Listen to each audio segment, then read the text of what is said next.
الحمدللہ رب العالمین والعاقبۃ للمتقین والصلاۃ والسلام علی سید الانبیاء والمرسلین والحمدللہ رب العالمین کنتم خیر امۃ اخرجت للناس صدق اللہ و مولانا العظیم۔ اللہ رب العالمین کا بے پایہ لطف و کرم کہ جس کی توفیق سے، جس کے کرم سے، جس کی رحمتوں سے، جس کی برکتوں سے آج ہم سب یہاں جمع ہوئے، تو رب کائنات کی بارگاہ اقدس میں میری التجا ہے کہ مولا ہمارا یہاں آنا، یہاں بیٹھ کے اپنے محبوب کا ذکر کرنا اپنی بارگاہ اقدس میں قبول فرما۔ معزز سامعات، آج کا جو ہمارا گوشہ ہے ذکر کا، جو اس کا عنوان ہے احساس اور ہمدردی جو مسلمان ایک دوسرے کے ساتھ کرتے ہیں۔ حضور نبی علیہ الصلوۃ والسلام نے حدیث پاک میں جو ارشاد فرمایا، نبی ہریرہ رضی اللہ عنہ اس حدیث کو روایت کرتے ہیں کہ میرے آقا علیہ الصلوۃ والسلام نے ارشاد فرمایا کہ من کان یؤمن باللہ والیوم الآخر، جو اللہ اور آخرت کے دن پر ایمان رکھتا ہے نا، میرے حضور نے فرمایا کہ فلا یوزی جارہ، کہ اپنے پڑوسی کو اذیت نہ دے، پڑوسی کو اذیت نہ دے۔ اب پڑوس میں میرے آقا علیہ الصلوۃ والسلام نے کیا فرمایا کہ پڑوس کس طرح کا ہے؟ ایک پڑوسی وہ ہے جس کا گھر کا دروازہ آپ کے ساتھ ہے، ایک پڑوسی وہ ہے جو آپ کی صحبت میں رہتا ہے، آپ کے ساتھ رہتا ہے، وہ پڑوسی ہے آپ کا۔ ایک پڑوسی جو ہے جب آپ کوئی سفر کر رہے ہو، آپ کہیں جا رہے ہو، وہ آپ کا پڑوسی ہے۔ آپ نے کبھی دیکھا کہ آپ سفر کرتے ہو، ٹرین میں آپ نے سفر کیا یا گاڑی میں سفر کیا ہے، تو جو گاڑی میں اور ٹرین میں بندہ سفر کرتا ہے تو اس سفر کے دوران آپ نے دیکھا ہے کہ جس کے ساتھ سفر ایک اچھا گزرا ہوتا ہے، بندہ اس کو زندگی بھر یاد رکھتا ہے۔ تو میرے حضور نے فرمایا کہ جو اللہ اور آخرت پر ایمان رکھتا ہے نا، اسے چاہیے کہ پڑوسی کو اذیت نہ دے۔ دیکھو کتنا بڑا ادب ہے، کتنا بڑا خلق ہے میرے حضور کا۔ ایک ایک چیز، آج میں اگر ایک حدیث پاک کو پکڑتی ہوں نا، ایک حدیث پاک کو اور ایک حدیث پاک کو پکڑ کے اس کے اوپر میں لیکچر کرتی ہوں، دیتی ہوں، اور وہ ایک حدیث پاک کا لیکچر ہی ہمارے لیے کافی ہو جاتا ہے کہ میرے آقا علیہ الصلوۃ والسلام نے زندگی کا ایک ایک قدم سکھایا، ایک ایک قدم سکھایا زندگی کا، کہ گھر کے اندر پڑوسی ہے، باہر کا پڑوسی ہے، سفر کا پڑوسی ہے۔ فرمایا کہ اس کا احساس کرنا ہے، اس کے ساتھ ہمدردی رکھنی ہے، احساس رکھنا ہے اس کے ساتھ۔ آگے فرمایا من کان یؤمن باللہ والیوم الآخر، کہ جو اللہ اور آخرت کے دن پر اقرار جو نا یقین رکھتا، ایمان رکھتا ہو نا، فلیکرم ضیفہ، اسے چاہیے اپنے مہمان کی مہمان نوازی کرے، مہمان کی مہمان نوازی کرے۔ اب یہ مہمان نوازی اتنا بڑا اللہ رب العالمین نے ہمیں اجر دیا اس مہمان نوازی کا، کہ بندہ جب مہمان نوازی کرتا ہے، یہ انبیاء علیہ الصلوۃ والسلام کا شیوا ہے مہمان نوازی۔ ابراہیم علیہ الصلوۃ والسلام جب کھانا کھانے لگتے تھے نا، تو ایک میل دور تک جا کے ایک جو نا مسافر کو تلاش کر کے آتے تھے، اور تلاش کر کے آ کے پھر اس کو اپنے ساتھ بٹھا کے کھانا کھلاتے تھے۔ تو یعنی کہ انبیاء علیہ الصلوۃ والسلام کھانا کھلانے کو زیادہ ترجیح دیتے تھے۔ کیوں؟ اس کی وجہ کیا ہے؟ یہ کھانا کھلانا اتنی بڑی عبادت ہے کہ جب تک جو دسترخوان پہ کھانا پڑا رہتا ہے، بندہ کھانا کھاتا ہے، دسترخوان پہ کھانا پڑا رہتا ہے، دسترخوان بچھا رہتا ہے، کھانا پڑا رہتا ہے، فرشتے اس کی بخشش و مغفرت کے لیے دعا مانگتے رہتے ہیں۔ پھر آگے فرمایا کہ جو بچ جاتا ہے کھانا، جو برتنوں میں ڈال کے رکھا، ڈونگوں میں ڈال کے رکھا، ڈشز میں ڈال کے رکھا ہوا کھانا، وہ کھانا جو بچ جاتا ہے، وہ کھانا بچا ہوا میزبان کھاتا ہے، اس کے کھانے میں حساب نہیں۔ کتنا بڑا اللہ پاک نے اجر دیا کہ بندے کے گناہ معاف ہو رہے ہیں، بندے کا رزق بڑھ رہا ہے، اور بندے کا جو کھانے میں حساب نہیں۔ آگے فرمایا من کان یؤمن باللہ والیوم الآخر، جو اللہ اور آخرت کے دن پر ایمان رکھتا ہو نا، فلیقل خیرا، وہ اچھی بات کرے، اچھی بات، خیر والی بات اس کے منہ سے نکلے۔ یعنی کہ کلام جو بھی کرنا وہ خیر والا ہو، کہ جو خیر والا کلام ایک دوسرے کے ساتھ اصلاح کرنے والا، جو اصلاح کرنے والی جو نا وہ بات۔ میرے والد محترم کہا کرتے تھے، وہ نا اگر ہم کسی کو ڈانٹتے تھے نا تو وہ کہا کرتے تھے جو کرے پیار وہ نہ کرے مار، جو کرے پیار وہ نہ کرے مار، یعنی کہ پیار محبت سے جیتو کسی کو، پیار محبت سے۔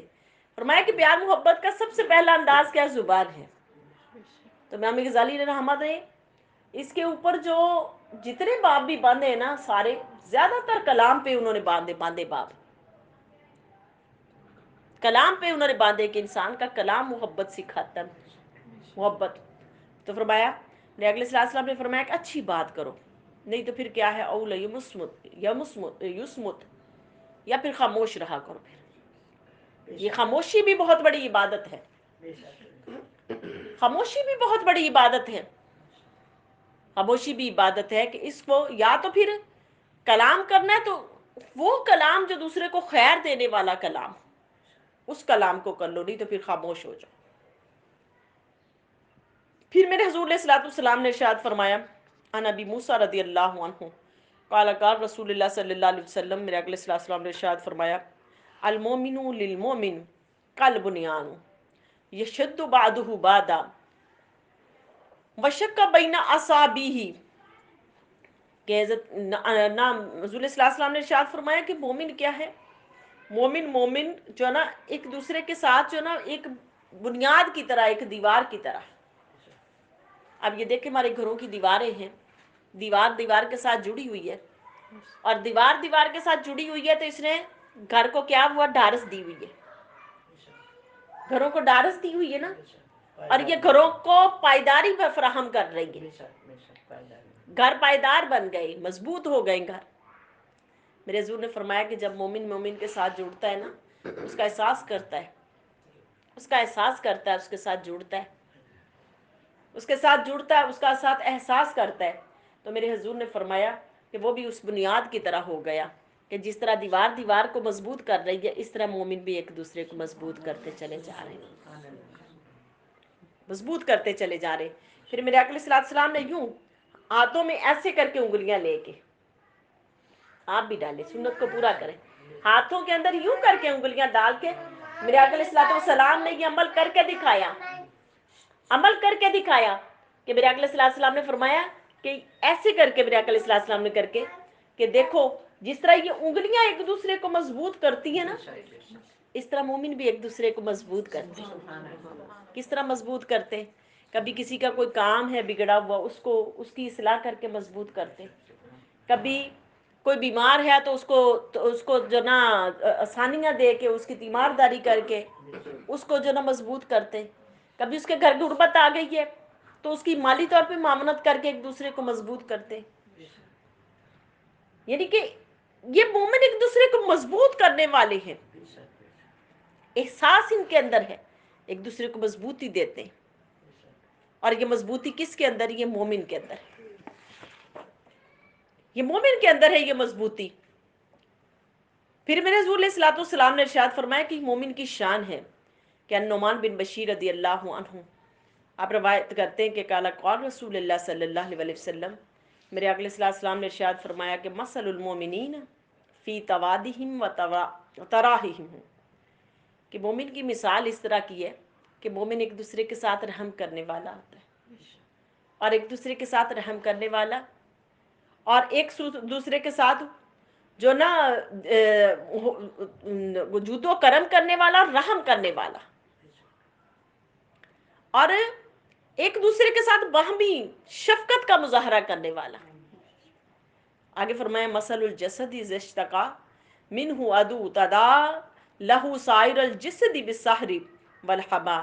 میرے حضور نے فرمایا کہ جسم کا ایک حصہ ہے نا، اگر اس کے اندر تکلیف محسوس ہو تو پورے جسم کے اندر تکلیف محسوس ہوتی ہے۔ دیکھو ایک فنگر کے اندر جو نا تکلیف آئی ہے تو پورا جسم اس کی تکلیف کو محسوس کر رہا ہے، پورا جسم اس تکلیف کو محسوس کر رہا ہے۔ تو یہ مومن کی مثال ہے۔ مومن کی مثال بھی اس طرح دی کہ مومن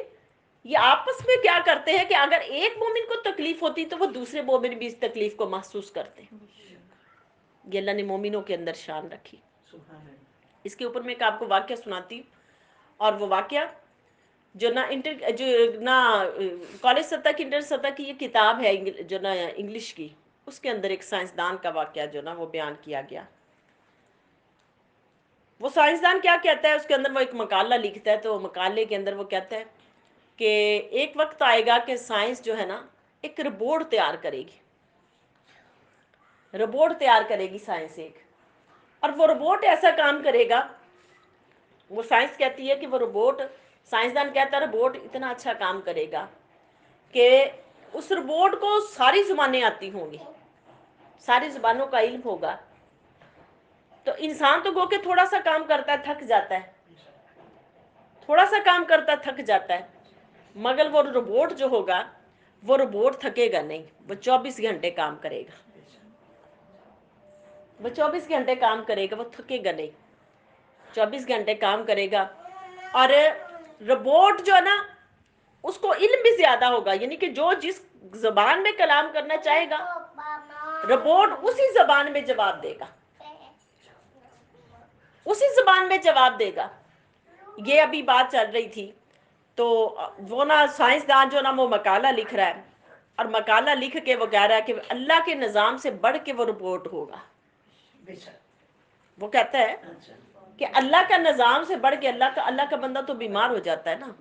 بیمار ہو جاتا ہے، اس کے اندر کوئی کمیاں کجیاں آ جاتی ہیں، لیکن رپورٹ کے اندر کمی نہیں آئے گی. رپورٹ کے اندر کمی نہیں آئے گی کہ رپورٹ 24 گھنٹے کام کرتا ہی چلے جائے گا. اللہ رب العالمین نے جب اس نے چیلنج کیا نا انسان نے اللہ پاک کو،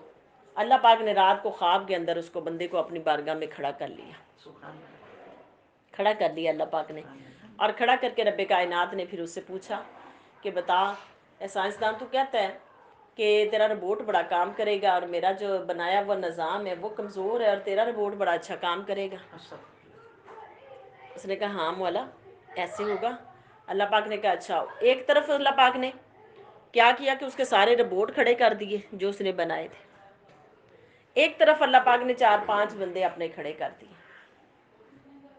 بندے کھڑے کر دیے اس کو دکھانے کے لیے. اب اس کا روبوٹ جو تھا نا، اللہ پاک نے کہا کہ اپنے روبوٹ کو چلاؤ، دکھاؤ کہ تیرا روبوٹ کیا کام کرتا ہے. وہ بندے نے کیا کیا کہ وہ روبوٹ جو ہے نا اس کا بٹن دبایا، وہ روبوٹ کام کرنا شروع ہو گیا. اللہ پاک نے اپنی قدرت سے روبوٹ کے اندر ڈیفیکٹ پیدا کر دیا، روبوٹ کے اندر نا ڈیفیکٹ پیدا کر دیا. وہ ٹھیک کرے وہ ٹھیک نہ ہو، وہ ٹھیک کرے وہ ٹھیک نہ ہو، وہ بار بار ٹھیک کرے وہ ٹھیک نہ ہو. ادھر رب کائنات نے جو بندے کھڑے کیے تھے اپنے، ان بندوں میں سے ایک بندے کے پیٹ کے اندر درد کروا دی، اس کو تکلیف آئی. وہ جو تکلیف آئی تو اب تکلیف آنے کی وجہ سے دیکھا کہ وہ بندے جو تکلیف آتی گئی، اور اس کو جو باقی بندے تھے نا وہ سارے کے سارے اس کے ارد گرد ہو گئے جمع، اس کے ارد گرد جمع ہو گئے. اور وہ کیا کرنے شروع ہو گئے، کوئی اس کی خدمت کر رہا ہے، کوئی اس کو میڈیسن دے رہا ہے، کوئی اس کو پانی دے رہا ہے، کوئی اس کو دبا رہا ہے، یعنی کہ ایک دوسرے کا خیال رکھ رہے ہیں. الغرض کرتے کرتے کیا ہوا کہ وہ بندے کی تکلیف جب بہت عروج پہ چڑھی گئی نا، تو وہ جو ساتھی تھے اس کے ساتھ وہ جو اس کی خدمت کر رہے تھے وہ رونا شروع ہو گئے، وہ رونا شروع ہو گئے اس کی جو نا محبت میں اور غم میں، اس کو اتنی زیادہ تکلیف پہنچی ہے وہ رونا شروع ہو گئے. اب رب کائنات نے اس سائنسدان کو دکھایا اور دکھا کے کہا کہ سائنسدان ذرا غور کرنا، تو اے میرے بندے تو کہتا ہے کہ میں تیرا نہ بنایا ہوا روبوٹ بڑا اچھا میرے بندے سے، میرے نظام سے زیادہ اچھا کام کرے گا، اچھا کام کرے گا. اب تیرا روبوٹ خراب ہوا، تیرے باقی روبوٹوں نے اس کو ٹھیک کیا، اس کو ٹھیک کیا. میرے بنایا ہوئے نظام کو دیکھ لو کہ میرا ایک بندہ بیمار ہوا ہے، اس کی تیمارداری کے لیے کتنے لوگ جمع ہو گئے، کتنے لوگ جمع ہو گئے. اور پھر فرمایا تم جتنا مرضی اپنا جدید نظام لے آؤ، جتنا مرضی جدید نظام لے آؤ، جتنی مرضی کوشش کر لو، جتنا مرضی آگے بڑھ لو، جتنا مرضی آگے بڑھ لو، جتنے مرضی کوشش کر لو، مگر تم میرے بنائے ہوئے نظام کے اندر وہ احساس نہیں پیدا کر سکتے جو میں نے اپنے بندوں کے اندر رکھا ہے. وہ تم احساس نہیں رکھ سکتے، تم اپنے ربوٹوں کے اندر جو میں نے اپنے بندوں کے اندر رکھ دیا۔ تو میرے حضور نے فرمایا کہ بندہ یہ کیا کرتا ہے کہ بندہ ایک دوسرے کا احساس کرتا ہے، کہ جیسے جسم کے ایک حصے میں درد فیل ہوتی ہے تو سارا جسم درد فیل کرتا ہے، اس طرح مومنوں کی مثال ہے کہ مومن بھی ایک دوسرے کے ساتھ اتنے جڑ جاتے ہیں کہ دوسرے کے غم میں، دکھوں میں، سکھوں میں وہ ایسے جڑ جاتے ہیں۔ آپ نے دیکھا ہے جہاں پر لڑائی جھگڑے بھی ہوتے ہوں گے، ہوتے ہیں نا کبھی، جہاں پر بہت لڑائی جھگڑے بھی ہوتے ہیں، لیکن جب تکلیف ہوتی ہے تو وہ لڑائی جھگڑے جنہوں نے کیے ہوتے ہیں وہ بھی اکٹھے ہو جاتے ہیں، جو ناراض ہوتے ہیں بہن بھائی وہ بھی مل جاتے ہیں اس وقت۔ یہ مومنوں کی مثال رب کائنات نے دی اور دے کے دکھایا کہ مومنوں دیکھ لو یہ میری شان ہے،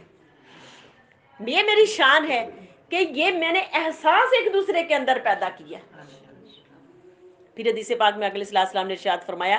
حضرت ابو ہریرہ روایت کرتے میرے اگلے صلی اللہ علیہ وسلم نے فرمایا، المومن مرۃ المومن، المومن مرۃ اخیہ اذا رأى فیہ این اصلحہ۔ میرے اگلے صلی اللہ علیہ وسلم نے ارشاد فرمایا کہ مومن مومن کا آئینہ ہے، آئینہ ہے۔ اب آئینہ ہے، آئینے کے سامنے آپ جا کے کھڑے ہوتے ہو تو کیا ہے کہ آئینے کے سامنے آپ جاتے ہو تو آئینہ اپنے جسم کی جو جتنی ناگواریاں، چہرے کی ناگواریاں اس کو سامنے کرتا ہے نا۔ میرے آقا نے فرمایا مومن کی شان بھی ایسی ہے کہ مومن جب دوسرے بہن مومن کو دیکھتا ہے نا، اس کے اندر کوئی ناگواریاں دیکھتا ہے، ان ناگواریوں کو دور کرنے کی بھی کوشش کرتا ہے، اس کو پیار سے، محبت سے اس کی اصلاح کرنے کی کوشش کرتا ہے۔ یہ میرے اللہ کا بنایا نظام ہے۔ میرے حضور نے فرمایا یہ مومن کی شان ہے کہ اللہ پاک نے مومنوں کے اندر حب، الفت، احساس، محبت رکھی، احساس اور محبت رکھی۔ یہ کس وجہ سے رکھی کہ مومنوں دیکھ لو، دیکھ لو، تم سائنسدانوں جتنا مرضی بڑا نظام بنا لو، جو کچھ مرضی بنا لو، لیکن رب کائنات کا بنائے ہوئے نظام جیسا احساس اور ہمدردی اور محبت نہیں تم دے سکتے۔ اللہ نے یہ اپنے بندوں کے دلوں میں ڈال دی، اللہ نے محبت دلوں میں ڈال دی، اور یہ محبت موجود ہے، یہ قیامت تک موجود رہے گی، اس کا نظام جو چلنا ہے یہ موجود رہے گی۔ تو اللہ رب العالمین ہمیں اس جو نا حضور علیہ الصلوۃ والسلام کی اس محبت جیسی محبت اللہ پاک ہمیں بھی عطا فرمائے، اور ان جیسا جو نا ان کا بنایا ہوا اس نظام جیسی محبت اللہ ہمارے دلوں میں بھی ڈال دے، اور ہمارے دلوں کی نفرتیں، کدورتیں اللہ پاک دور فرما دے، ہمارے گھروں کو امن و محبت والا فرما دے۔ وما علینا الا البلاغ، صدق اللہ و مولانا العظیم۔